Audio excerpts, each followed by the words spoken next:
What to you is the creator economy? Why is this important right now? So from my perspective, and I write about this in my book, the creator economy, I think, is the perfect intersectionality of creativity, creative services. You don't have to be a starving artist anymore because you have technology to help scale that and allow you to have reach. And then you have the business aspect transformed by online monetization platforms and e-commerce in order to help you properly monetize. So now as a starving artist, you have the ability to scale, you have reach that you've never had before, but more importantly, you have the ability to monetize that reach.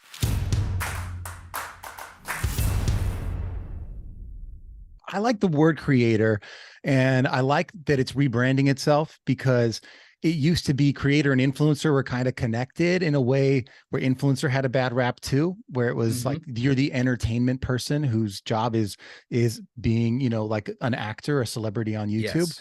But there's which I think segregated the rest of us, where we're like, now we have YouTubers and podcasters and bloggers, where really they're all creators and their Exactly. businesses are very diverse. And if you think I think if we can continue to rebrand this creator thing, it opens a potential for this industry being its own actual industry. I think it already is. It's already $100 billion a year, $100 billion a year industry. I predict in my lifetime it becomes $1 trillion a year industry. I think it can get there. I love that you brought up the word creator and what it's become, because I've always felt the word creator is more inclusive and it's also more agnostic. And I keep telling people, don't be a YouTuber, be a content creator, because you should be platform agnostic. You should make content that can be reformat, redistributed, live, reference in multiple forms and formats and platforms. And you shouldn't feel beholden or loyal to a platform that's not going to be beholden or loyal to you. You're not under any obligation. If they want exclusivity, make them sign a contract and make them deliver a bag. That's how it is. And I think the advantages are greater when you think agnostically, because at the end of the day, for example, I go to a lot of podcast conventions. I speak at podcast conventions. I have what I call a podcast, but for me, it's actually my creation starting point. It's my tool that ends up being everywhere, that pushes to YouTube and blogs, whatever.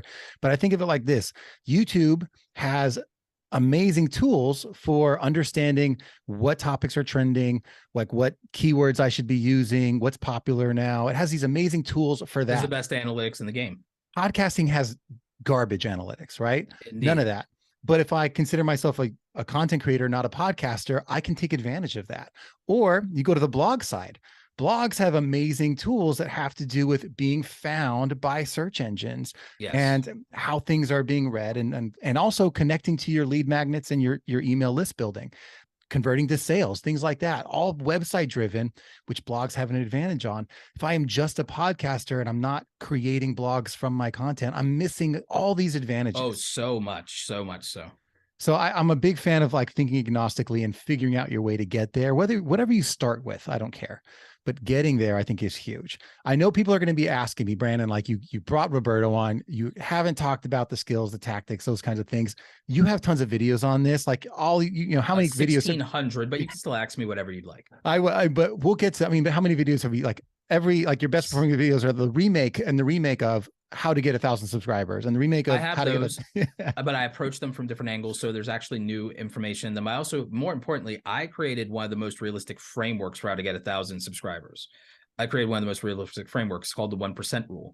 And basically, if you really follow YouTube and you really think about it, and I'm not including YouTube shorts or live streaming, that's just traditional YouTube videos, 1% of the total number of views, especially when you're early on and smaller, but this is also true to larger creators and you can see it with your own eyes, 1% of the total lifetime channel views tends to correlate with how many subscribers you got if you make and upload regular videos, and we're not talking YouTube shorts or live streams. So if you want to get 1,000 subscribers, you need to accumulate 100,000 views in YouTube. And I would say the easiest way to do that is also to focus in a specific limited niche. And by a niche, I mean pick one audience and serve that one audience and deliver to that one audience things that they would actually care about, be invested in, and that they would not only watch, but even be willing to share.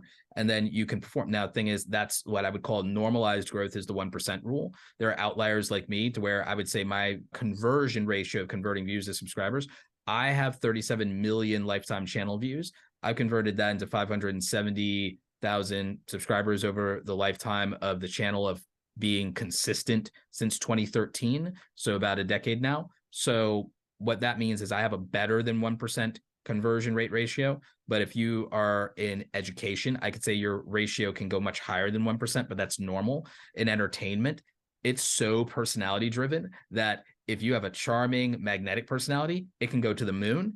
If it's less so, you could struggle to get to 1%.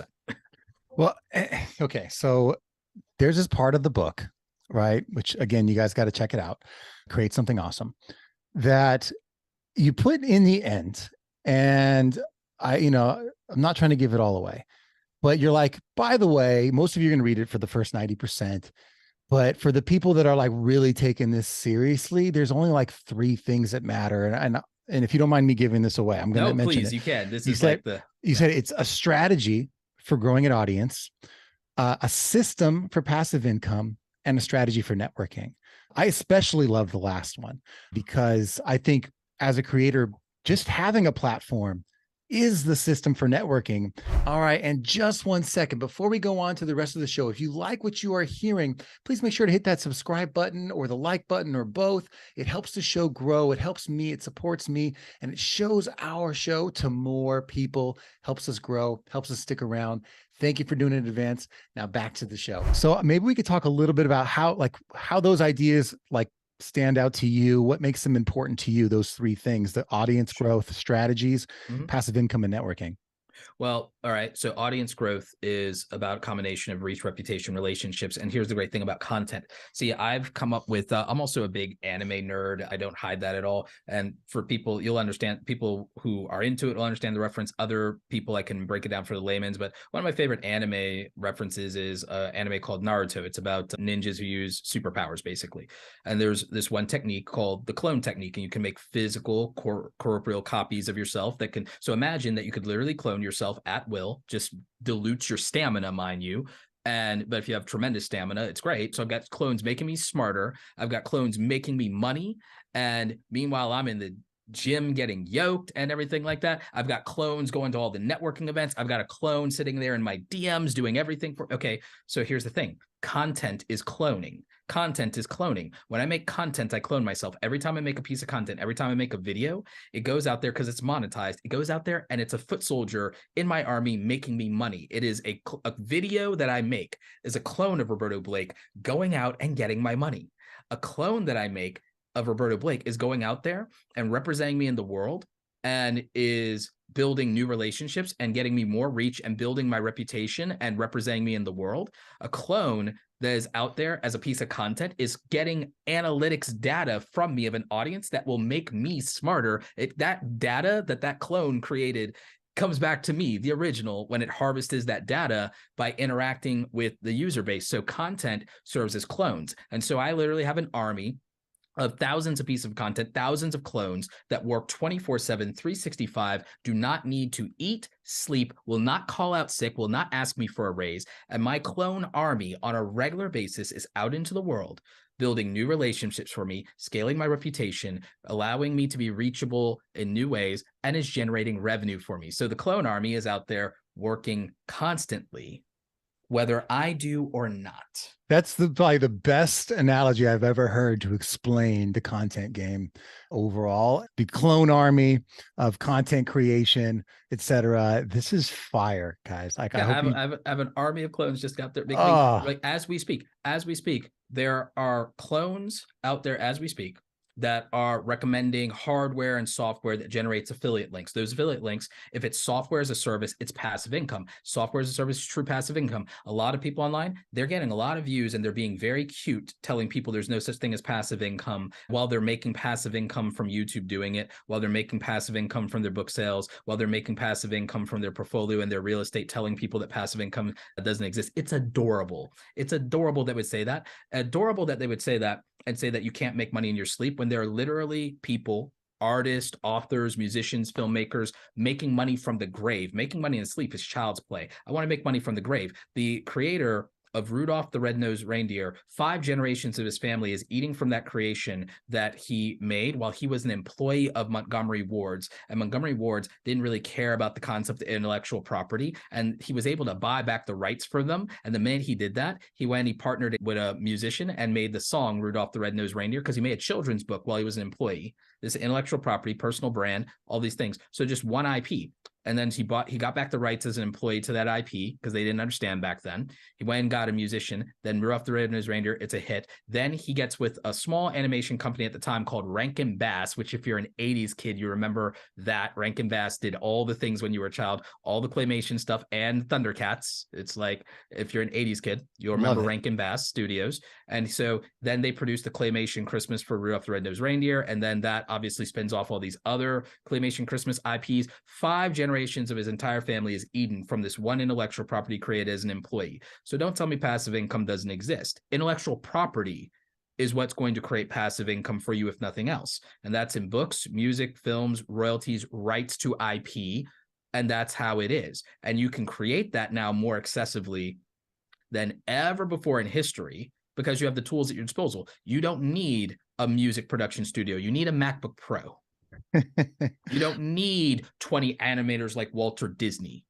You need essentially a MacBook Pro, Toon Boom Studio if you're a kid, or not even a MacBook Pro. You can get a $500 computer that you build if you're a kid and you're poor, and you can get a $100 piece of software. You get Poser, you can get Toon Boom, you can get Anime Studio. And the thing is, with an abundance of time and the money that you can make mowing lawns or selling lattes, you could be an animator, which I could never do when I was your age. Like, it's that simple now and straightforward. Rather, it's that straightforward. I'm not saying it's easy. I'm saying it's simple and straightforward. There's not a mystery anymore. Yeah. Well, I mean, you talked about the IP and the creative part. I think that's what people think about normally. But what I think I don't want people to miss is, like, back to this idea of cloning. It reminds me of the Industrial Revolution. Like, this is that, but digitally. We are replacing workers. Yes. Like, the money comes back to automation. You are the worker, but you do the work once, and that work keeps happening digitally over and over again. I mean, you see it in webinars. Like, your entire sales process has been converted into. If they don't want to call it passive income, then they can take my term. I call it automated income, because then people go, oh, I understand. Because I go, you're replacing yourself. If you don't want to think about passive income and you think that's a fake guru plug, then realize automation is probably going to take your job if you're a 9-to-5 employee at some point in your lifetime. 9 to 5. Automation will take your job or someone like you's job. You're going to know someone who's been replaced by automation already. Replace yourself with automation and take ownership of that instead of waiting for it to victimize you. Use it to become a champion. Yeah, it's everything. Your one blog is how people are finding you. You no longer have to shake hands. Your one podcast introduces you to people so that you don't have to nurture them anymore in the relationships, even though you should. The video tutorial I make means I never have to explain this process ever again. Like, that was actually how I got into tutorials. It's like, oh, I don't have to teach this. I only have to teach this once, and I can teach this once, and 10,000 people can, like, that's scaling education. If you teach in a classroom, which I've done before, been a trainer before in corporate. I've been a substitute art teacher before. It's okay. Now, if I literally just make a digital clone, this process is automated. I've outsourced it. I've replaced myself. Yeah. And everyone thinks about how they can receive that, but not how they can create that. And I think that's the switch that has to happen, because in everyone's lives, there could be something that you create, this digital hybrid like work situation where that's doing the work for you instead of you just receiving all this. Like, okay, Roberto did all the work for you, consume. Like, how do you go from consumer to creator? Yes. So that you can take advantage of all of these perks? You know, funny thing is, the tools are affordable, if not free. In most cases, the platforms are free. The platforms are not only free, they're monetizable. They're paying you to market yourself. We used to have to buy that. We called it advertising. Yeah. I mean, but we're like, we can create videos, we can write books, we can create courses and educate people. I mean, especially anyone in the personal branding space where you're a service-based business, there is some component of your business, whether it's the marketing, the sales, the branding, or the actual delivery of your products and services, or nurturing of your customers, or the relationship piece, or even the scheduling, the calendaring. All of that can be done online with the system that you built. Yes. And you just have to match it to people who've done it before. Yes, and the corporations are already doing that. So telling you that it's not real or it doesn't exist, or that's like somehow, like, the corporations build systems all the time. The average individual now can learn with the tools available to them largely for free to learn how to incorporate systems into their own lives that scale their creative ability. And that's what I mean about the foundation of, okay, you have the ability and skill set to create. Now you have the ability to scale that creation in terms of reach, and you have a thing that monetizes it for you. And you don't have to become a business genius in order to monetize this and to make money and to make a reasonable amount of money. And it's not tragically difficult if you really spend some reasonable amount of time on it. The amount of time that the average person spends on a video game or reality TV show would be sufficient enough to give them a 6-figure skill set at this point. And one quick thing, if you're a content creator, a podcaster, a video podcaster, a YouTuber, and you are looking to grow to the next level, we do have our reputation roadmap for you at brandsonbrands.com/roadmap that teaches you the 5 skills to build reputation, especially when you're starting from scratch. It also includes videos from 3 of my favorite influencers and a quick 5 templates for how to introduce yourself anywhere, anytime. So grab that before you go. brandsonbrands.com/reputation. Check it out. Brands on Brands.